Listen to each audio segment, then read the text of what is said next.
Biz Azərbaycanlılarda belə bir el arasında məsəl var. Kişi bir dilindən, bir qarnından, bir də şəhvətindən bəlaya gələr. Birinci növbədə burada kişi sözünü bir araşdıraq. Kişi ümumiyyətlə türk sözüdür, türk mənşəli sözdür. Kişi ümumilikdə əvvəllər insana deyiblər. Türklərdə də indi də bu var. Neçə kişi var orada, yəni fərq eləmir qadın kişi, amma tədricən kişi sözünün üstündə duran, ağıllı insan, el qarşısında məsuliyyət daşıyan bir anlama gəldi çıxdı. Yəni bu cinsiyyət olaraq yox, daha çox belə məsuliyyətli, ağıllı, iradəli olaraq yəni nəzərdə tutulur. İndi bu kişi dediyimiz bu məsuliyyətli bir şəxsiyyətin həmçinin bu üç zəif yerini biz öyrənmək istəyirik. Bir dilindən, bir qarnından, bir də şəhvətindən. İndi gəlib bu kişinin anadan o doğulmasına baxaq. Deməli, hər bir kişi, hər bir insan övladı, beyin, proqramlanmış beyin anadan doğulan kimi, yəni qida axtarır ki, süd əmsin. Yəni bu necə doğulub? Proqramında bu qidalanmaq üçün doğulub. Və ikinci bir funksiyası da oğlan uşaqları daha yaxşı müşahidə olunur. Hər birimiz görmüşük, yəni oğlan uşaqları bir aylığında artıq onun şəhvətini hiss görünür də, yəni aydın məsələdir, şəhvətli də var anadan doğulan kimi. Yəni bu kişi bunun proqramında var. Deməli biri qarnından, bir də şəhvətindən. Yəni bu çünki insan övladı bu dünyaya iki əsas məqsədlə doğulur. Qidalanmaq və özündən sonra nəsil artırmaq.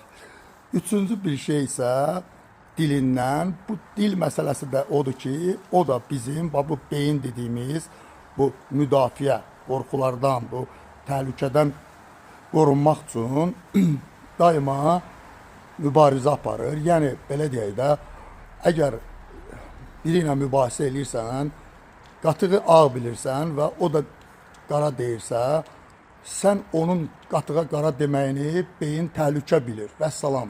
Yəni sən burada əgər güzəştə getsən, sanki məğlub olmusan və bu eyni yenə ölüm, nə bilim, qalım savaşı kimi o beyin onu təhlükə kimi qəbul edir. Çünki beynin xüsusi bir hissə var. O hissə bu, yəni inanclar, həqiqətlər, düzlər, öyrədilmişlər, kollektiv şuurdan gələn bir çox həqiqətlər var və o həqiqətlərə inandığı üçün orada nəyəsə güzəşt getməyi, kompromisə getməyi məğlubiyyət sayır, qorxu sayır, təhlükə sayır. Ona görə də yəni yerli yersiz biz mübahisələrə girişirik və öz fikrimizi ortaya qoymağa çalışırıq və iddia irəli sürürük və bax o dillə, bax yenə də bu üçü də yazıq kişi. Və bunların heç biri də əslində düzdür, biz deyirik iradə. Amma ki, iradədən daha asan yolu sən təkamülü və psixologiyanı bilməlisən. Çünki beyin bugün danışmır səndən, köhnə dildə danışır. Bax, ibtidaizma quruluşunda ki, proqramlanan beyindir, o cür yəni işləyir və sən bilməlisən ki, o səndən qabaq niyə qərar verib söz deyir, nəyi demək istəyir, nə cavab verir və o öz yaddaşındakı cavabları verir. Ona görə də bu üç şeyin üçünün də sən beyinə yox, öz bax o kişilik dediyimiz məsələ, yenə də iradə, o bu çətinə salmaqdansa sənin bir ağsaqqalın var, bir müdrik hər kəsin. Bir anlıq dayan və denən ki, bir ağsaqqal burada olsaydı, neyniyərdi? Sadəcə özünə sual ver. Ağsaqqal olsaydı, bax bu yeməyə necə münasib? Yaxud bu şəhvətin dalıca getdi, ağsaqqal necə davranardı? Və yaxud bu qarşımdakı adam bu sözü deyəndə ağsaqqal necə cavab verərdi? Sən bunu denən və gözlə. İnan ki, o ağsaqqaldan sənə cavab gələcək. Sadəcə düşüncələrinin fərqində ol.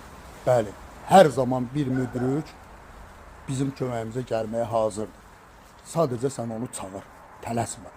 Sən o dayanıb ağsaqqalı, müdriki çağırdığın anda vaxt qazanırsan. Avtopilotda işləyən beyin hərəkətə keçə bilmir və sən bu məqamda həm də diqqətli düşüncələrə yönətsən, ağsaqqalın da qərarı ortaya çıxacaq. İndi bizim bu nəfsdən, bu mövzulardan söhbət düşmüşkən, yenə də bizim içimizdə bizimlə bir yerdə yaşayan bu qonşumuz ermənilər də var, yəni məni dinləyirlər. Onlara da demək istəyirəm ki, siz də Türkaya gedirsiniz. Sizi də belə alladırlar. Onun bunun dilini öyrənməkdənsə, onun bunun əmrlərini icra eləməkdənsə, oradan buradan aldı. Yəni qonşu bir-birimizi, sizin də övladlar ölür, bizim də bu düşmənçiliyi eləməmişdən qabaq, siz də dönün, bir bu başımıza baxın ki, sizə nə lazımdır?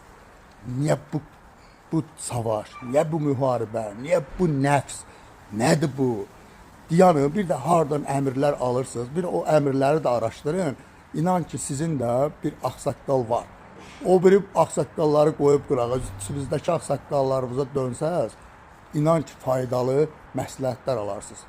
Bəli, Azərbaycanlı kimi xalq, Azərbaycanlı kimi qonaqpərvər, qonşuluq eləyən, dostluq eləyən, mərd, kişi xalq tək bu dünyada tapılar. Bəli, hər adama da qismət olmur. Bu qədər torpaq versin sizə, bas geçsin. Ona görə də biraz düşünsəz yaxşıdır. Bəli, o kişilik məsələsini siz də bir düşünün.